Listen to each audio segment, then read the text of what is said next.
Okay, welcome sa first topic sa engineering sciences, and that is engineering mechanics.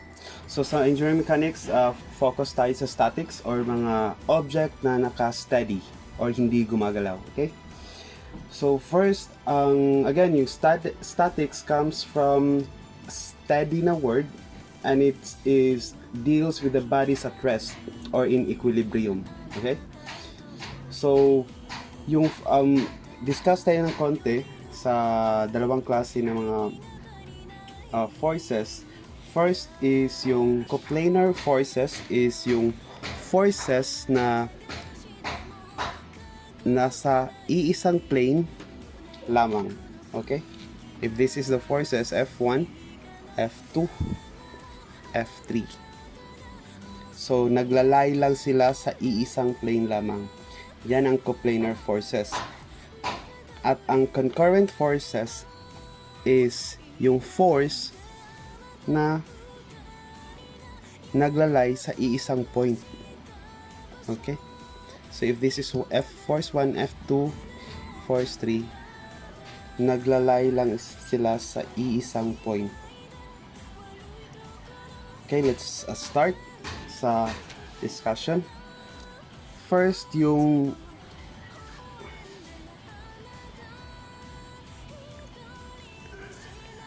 example, ito yung sahig natin at merong box dyan. Okay? So, yung box, again, sa statics, assume natin, hindi talaga yan gumagalaw, okay? Gagalaw lang yan kung merong external force na nag-i-influence sa ating box. So, example, meron tayong forces na ganito yung direction, or yung box ay hinila ng isang tao at ganito yung niya, yung direction ng force niya. So that means kung gusto natin makuha yung force na parallel sa ground or horizontal force, Fx, ang formula niyan is yung force, yung applied force dito, F times cosine theta. At again, yung theta natin is dito nang galing. Okay? So, if nakaslant yung force natin, yung direction ng force, at ito yung angle ng from horizontal to this line of force, ito dito magbabase yung angle natin. So it's yung theta natin dito magbabase. At kung gusto rin natin kunin ang vertical force niya or perpendicular to the ground, that is what we call the force vertical, FV. Okay? At yung FV is just equals to value ng force natin dito tapos sine theta or ang angle dito. Okay? So yan ang mga forces involved sa box na nasa sahig lang, naka horizontal, naka lang, hindi incline. Okay, but next situation, if naka-inclined yung natin, yung sahig, or meron tayong lalagyan na naka-incline tapos nandyan yung box natin. At same again, hindi gumagalaw yung box if meron ding mga gagalaw lang sa pag merong mga forces na involved dito sa situation na to. And that is, syempre, always naka vertical yung weight ng isang box. Vertical force. Yung weight ng isang box. At again, yung unit ng force at weight is in English, I mean in SI unit is Newton, and in English is pound. Okay? Sa mass naman, kilogram. Sa English, it's slug. Okay? So, diniscuss ko to yung mass kasi sometimes yung problem hindi nila binibigay yung value ng weight kundi yung value ng mass. At always remember, para makuha natin yung weight, i-multiply lang natin yung mass ng gravity. Okay? At again, yung gravity sa SI unit, it's 9.81 meter per second squared. At sa English naman, it's 32.2 feet per second squared. Yan ang value ng gravity. So, if SI unit yung gamit ng problem, yung gravity ang gagamitan natin is ito, yung 9.81. Sa English naman, it's 32.2. Okay? So, balik tayo sa figure nito. Meron tayong weight na ganito yung direction. Meron ding, so pag naka-inclined yung sahig, normally meron tayong force na para magsa-slide down yung box. Okay? At that is, sabihin natin yung F1 lang. At yung formula nito is weight times sine theta. Okay? So, sa taas, force times cosine theta, naka-horizontal. Pag vertical, force times sine theta. Dito, it's weight times sine theta, yung force na ganito yung direction. Again, always merong force na pag ganito yung direction, kasi pag nakaslant yung lalagyan, nakaslant yung sahig, normally kung normally hinay-hinay na bababa dyan or magsa-slide down yung box natin, at ito yung force ang dahilan kung bakit magsa-slide down yung box natin. Okay? But meron din tayong opposing force. Kasi kung walang opposing force, that means mabilis siyang magsa-slide down. Okay? So, meron tayong opposing force, that is, i-denote lang din natin to ng P. Okay? At meron din tayong force na dito. Okay. Dito, meron tayong direction na force na perpendicular sa sahig natin. Perpendicular. Okay? And that is weight, or let's name it force 2. It's weight times cosine theta. Okay? So, weight times cosine theta. Saan galing yung theta? Dito.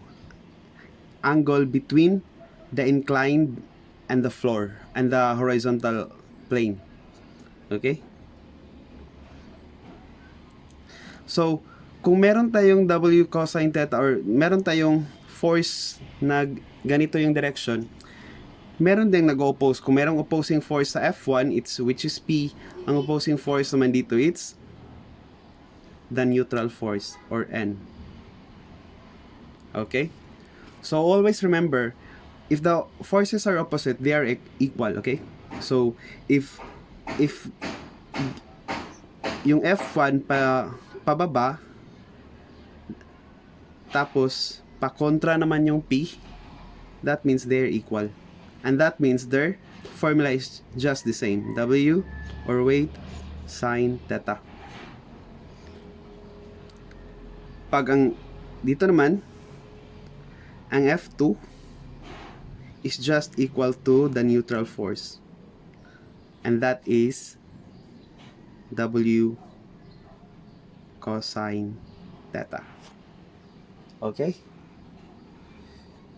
So, yan ang tandaan natin ng mga forces if naka-inclined yung sahig or hindi. As long as they are at rest, ito yung mga forces na kailangan mong tandaan. Okay? So, let's move on to our first example. Okay. So, pagpasensya niyo na yung sulat kamay ko. But again, let's focus. A child pulls on a rope attached to a sled with a force of 60 Newton. The rope makes an angle of 40 degrees to the ground. Compute the effective value of the pull tending to move the sled along the ground. So, meron daw tayong sled. Hindi ko na i-draw yung sled. I-assume ko na lang na ito yung sled natin.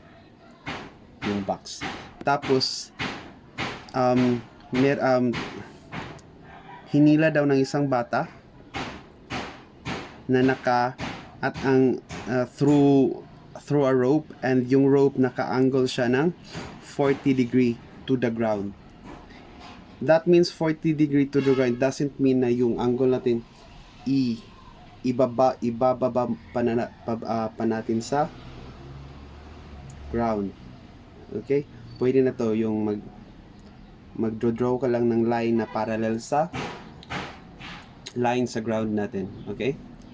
So yung rope daw naka 40 degrees, and tapos ang force daw, kung ito yung rope, ang force daw na in-apply para mahila ng isang bata is 60 Newton.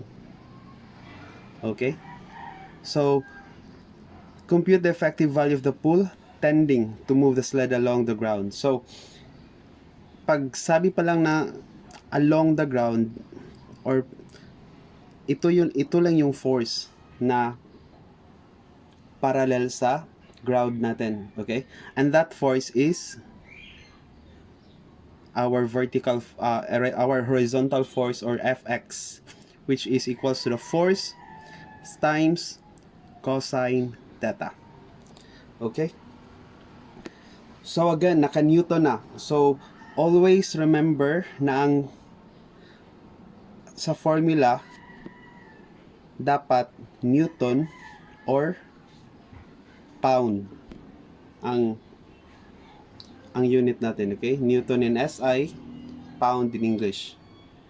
So if hindi siya naka Newton or pound, naka ano pa siya, like kilogram, that means we need to multiply it by 9.81 or 32.2 in English, 9.81 in SI unit.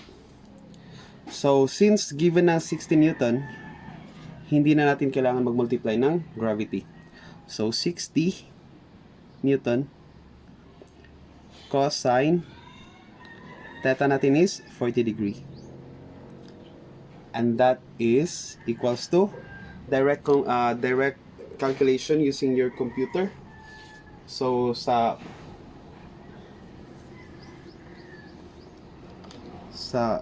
on my end, I'm using Casio FX 570 ES plus 60 Newton times cosine 40 degree.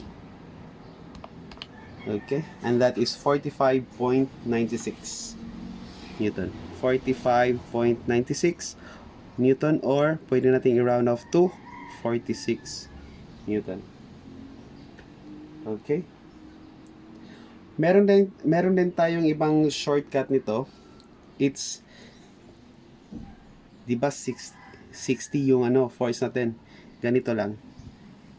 60, i-complex mode mo lang yung complex mode mo lang yung calculator mo. It's mode tapos 2 sa calculator ko. 2. So naka-complex mode na. May sulat dito na complex. Okay?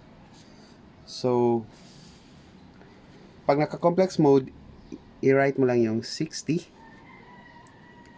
tapos angle, yung angle niya 40 degree. So ganito. So paano mo yan sulat sa calculator mo? It's 60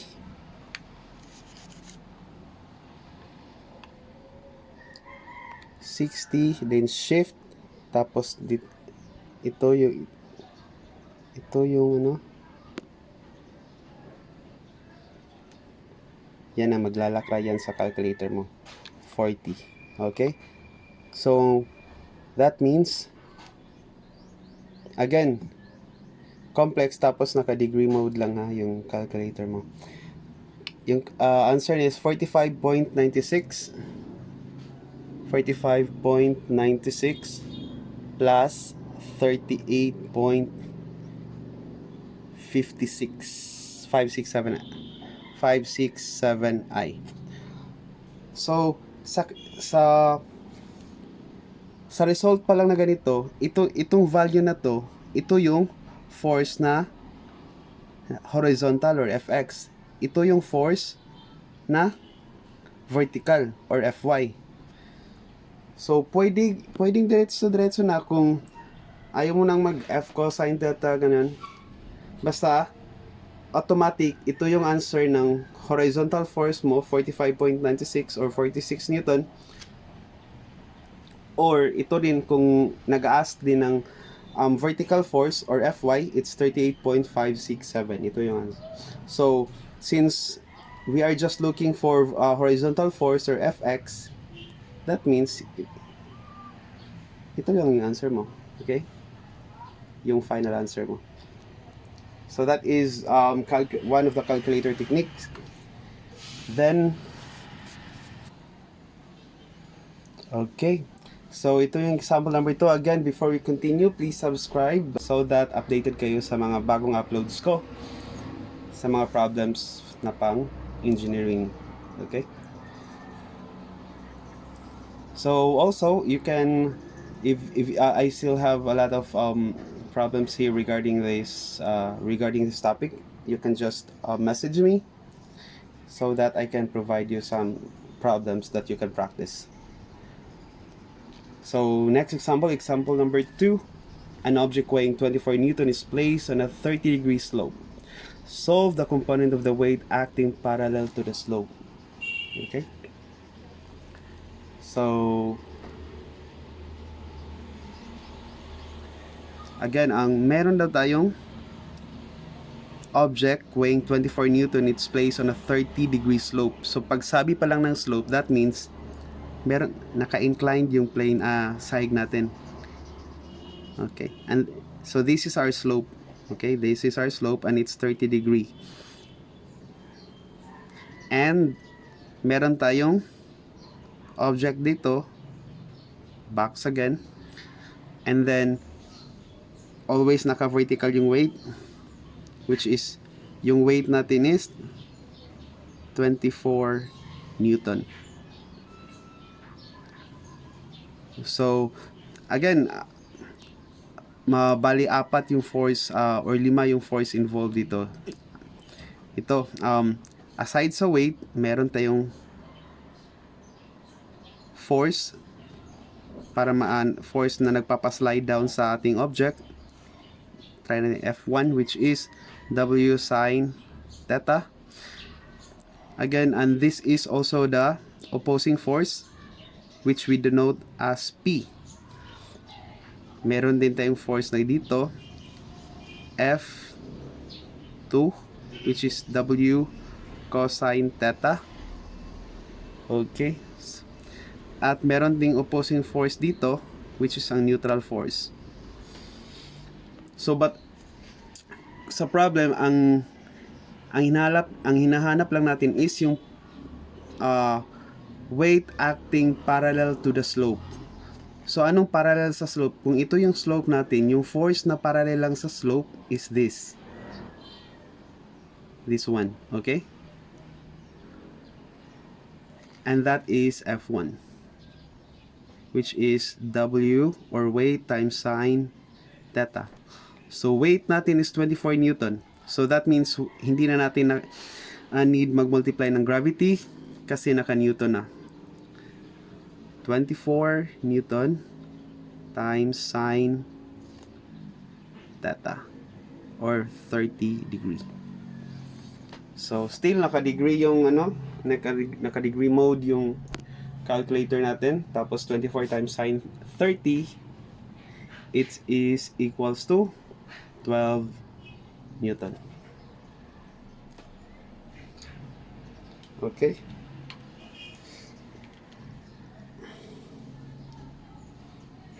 So, yung calculator technique natin kanina sa example number 1, hindi siya applicable dito kasi may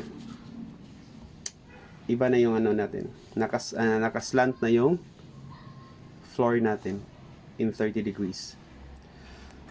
So, I think that's all for this topic. And again, please don't forget to subscribe para updated kayo sa mga bagong uploads ko. At if you want another example regarding this topic, I can just message me. And also, if you have questions, you can still message me so that we can discuss it. Okay. So thank you so much, and we'll be back for our next topic. Subscribe, and thanks for watching. Hope you understand.